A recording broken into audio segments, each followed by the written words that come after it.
പകയൊടുക്കലിന് പാകപ്പെട്ട ഒരു ശരീരത്തിൽ പ്രവേശിച്ച് നാടിൻ്റെ സർവനാശത്തിന് വഴിയൊരുക്കുന്ന രീതിയിലാണ് ആ ജൂതതാന്ത്രികൻ ടിബുക്കിനെ രൂപകൽപ്പന ചെയ്തത്.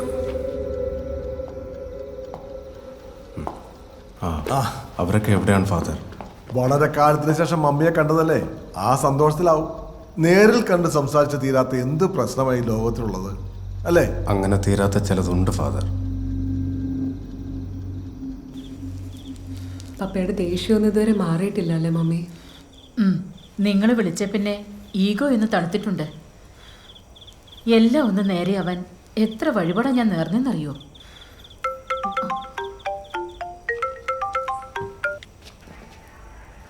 സഞ്ജയ്. രഞ്ജൻ, ഹായ്. അടുത്ത ഷിപ്മെന്റ് എത്ര ഡിലേ ആവുന്നേ?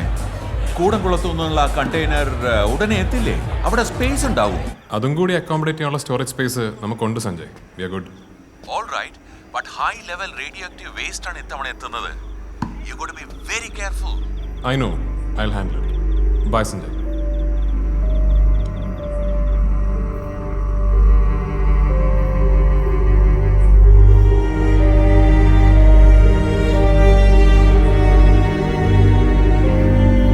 ഓഫീസും വീടും എല്ലാം കൂടി അവന് മാനേജ് ചെയ്യാൻ പാടായിരിക്കില്ലേ? പപ്പയ്ക്ക് നാട്ടിൽ സെറ്റിൽ ചെയ്യാൻ ഒട്ടും ഇഷ്ടമല്ല. അങ്ങനെയായിരുന്നാലും അമ്പലോത്സവമൊക്കെ ആയിട്ട് ഇവിടെ തന്നെ അങ്ങ് കൂടായിരുന്നു. അയ്യോ, തൃക്കാവലമ്പലത്തിൽ നാളെ ചെല്ലാനാ തിരുമേനി പറഞ്ഞിരിക്കുന്നേ. അത് വൈകിട്ടല്ലേ, രഞ്ജന്റെ കൂടെ പോയാൽ മതി. കുട്ടി perfectly all right. See, he's moving. Surprise. കുട്ടിയുടെ ജെൻഡർ ഡിസ്ക്ലോസ് ചെയ്യുന്നത് മെഡിക്കൽ എത്തിക്സിനെതിരാണെന്ന് ഫാദറിന് അറിയാമല്ലോ. പോരാത്തതിന് ഇല്ലീഗലും. പിന്നെ ഇങ്ങനൊരു കാര്യത്തിനായതുകൊണ്ടാണ് ഫാദറിന് ഞാനിത് തരുന്നത്. ഇതാ scan report. Please keep it confidential. Thank you.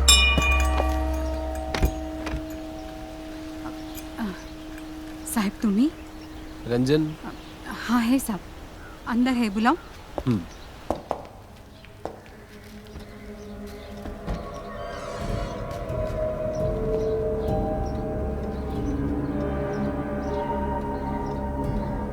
क्या हो रहा है इधर?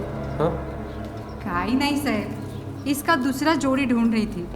पता नहीं कहाँ खो गया है.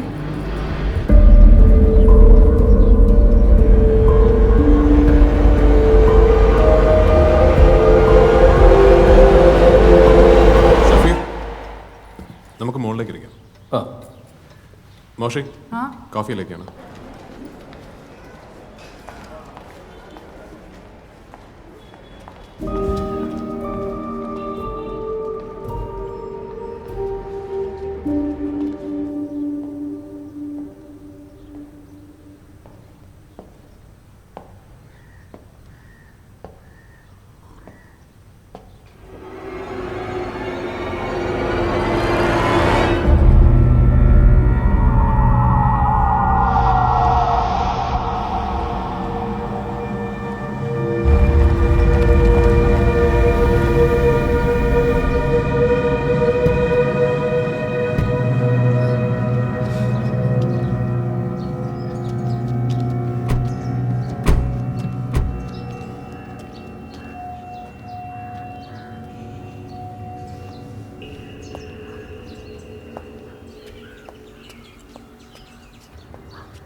രഞ്ജൻ, കഴിഞ്ഞ കുറേ ദിവസങ്ങളായി ഇവിടെ നടക്കുന്ന സംഭവങ്ങളൊക്കെ കൂട്ടി വായിക്കുമ്പോൾ എനിക്ക് എന്തോ ചില ഈ ഡോട്ടുകൾ യോജിപ്പിക്കുമ്പോൾ പടം തെളിഞ്ഞു വരുന്ന പോലെ.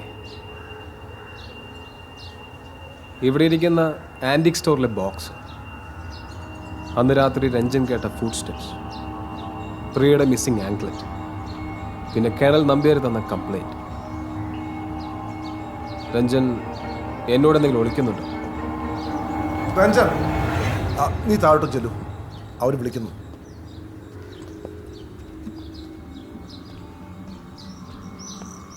സർ,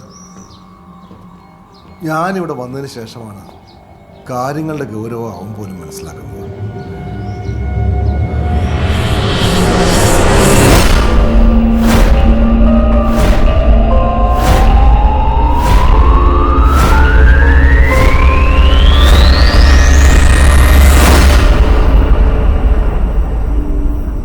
ഇതൊക്കെ ആദ്യമേ പറയണമെന്നുണ്ടായിരുന്നു. പക്ഷേ സാമാന്യയുക്തിക്ക് അപ്പുറം നടക്കുന്ന അതീന്ദ്ര പ്രതിഭാസങ്ങളെ എങ്ങനെ പറഞ്ഞ് വിശ്വസിപ്പിക്കും? ഈ പറഞ്ഞ കാര്യങ്ങൾ വെച്ച് നോക്കുമ്പോൾ സെബാട്ടി ആയിരിക്കും ഇതിൻ്റെ first victim. So what's next father? Exorcism. ആ മോളെ രഞ്ജൻ, നമുക്കെന്ന് ഇറങ്ങായിരുന്നു. ദീപാരാധനയ്ക്ക് മുമ്പ് അമ്പലത്തിലെത്തണം. ആ വാ. എക്സോർസിസം മാത്രമേ ഒരു വഴിയുള്ളൂ. അത് എത്രയും പെട്ടെന്ന് ചെയ്യുകയും വേണം. അതിനു മുമ്പ് ആ ബുക്കിൽ പറഞ്ഞ കാര്യങ്ങളെല്ലാം സത്യമാണോന്ന് അറിയാൻ ജൂസ് സെമിട്രിയിലെ എബ്രഹാം എസ്രയുടെ കല്ലറ പൊളിച്ചു നോക്കണം. ആ സെമിത്തേരി ഒരു പ്രൊട്ടക്റ്റഡ് ഹെറിറ്റേജ് സൈറ്റാണ് മാർക്കസ്. വേറെ വഴിയില്ലാത്തതുകൊണ്ടല്ലേ. നാടിനേക്കാൾ വലുതാണോ നാട്ടിലെ കാഴ്ചകൾ?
മാർക്കസ്,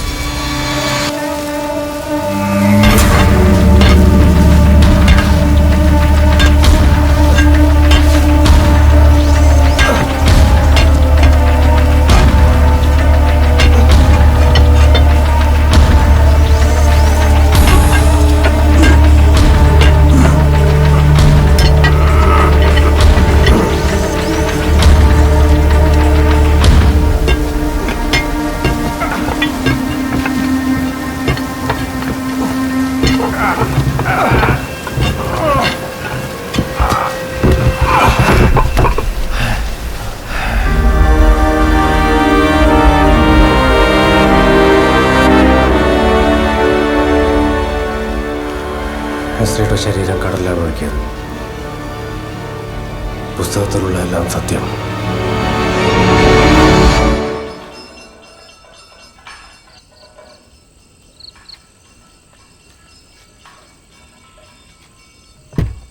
സിനഗോഗ് വിട്ടിട്ട് ഞാൻ ഒന്ന് ട്രൈ ചെയ്യാം മാർക്കസ്. അതിപ്പോൾ ആർക്കിയോളജി ഡിപ്പാർട്ട്മെന്റ് കീഴിലാണ്. എക്സോർസിസം പൂർത്തിയാവാൻ 10 ജൂതന്മാർ വേണ്ടി വരും. പക്ഷെ 10 ജൂതന്മാർ ഈ സമയത്ത് 10 വിശ്വാസികളുടെ പ്രസൻസിൽ മാത്രമേ ജൂതമതത്തിലെ ചടങ്ങുകൾ നടത്താറുള്ളൂ. ഓ, പിന്നെ എല്ലാം കഴിഞ്ഞ് നേരം പുലരും മുമ്പ് ഡിബുക്ക് ബോക്സ് കടലിൽ കൊണ്ടു ചെന്നിടണം. എബ്രഹാം എസ്രയുടെ ശരീരം കൊണ്ടിട്ട് അതേ സ്ഥലത്ത്. എന്നാലേ എക്സോർസിസം പൂർണ്ണമാകും.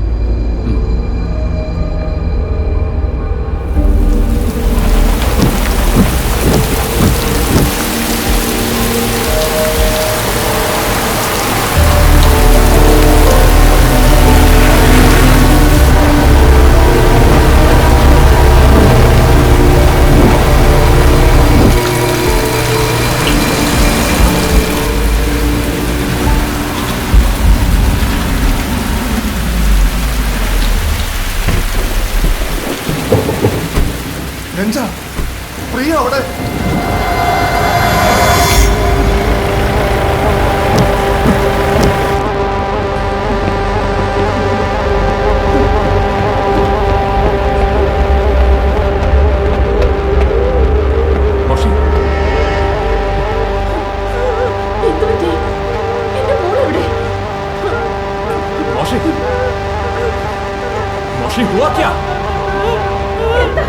എന്താ സംഭവിച്ചേ?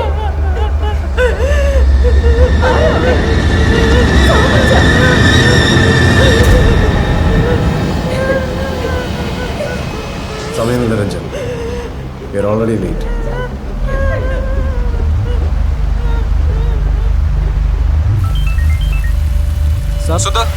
എമർജൻസി. 1 മണിക്കൂറിനുള്ളിൽ എനിക്ക് ആ സിനഗോഗിന്റെ കെയർ ടേക്കറെ കിട്ടണം വിത്ത് ദ കീസ്. അൺഒഫീഷ്യലാണ്. പിന്നെ കൊച്ചിയിൽ ഇപ്പോൾ ഉള്ള ജൂ ടൂറിസ്റ്റുകൾ താമസിക്കുന്ന സ്ഥലങ്ങളൊക്കെ ഒന്ന് കണ്ടുപിടിക്കണം. ഹോട്ടൽസ്, ഹോം സ്റ്റേസ് എല്ലാം സെർച്ച് ചെയ്യാം സാർ.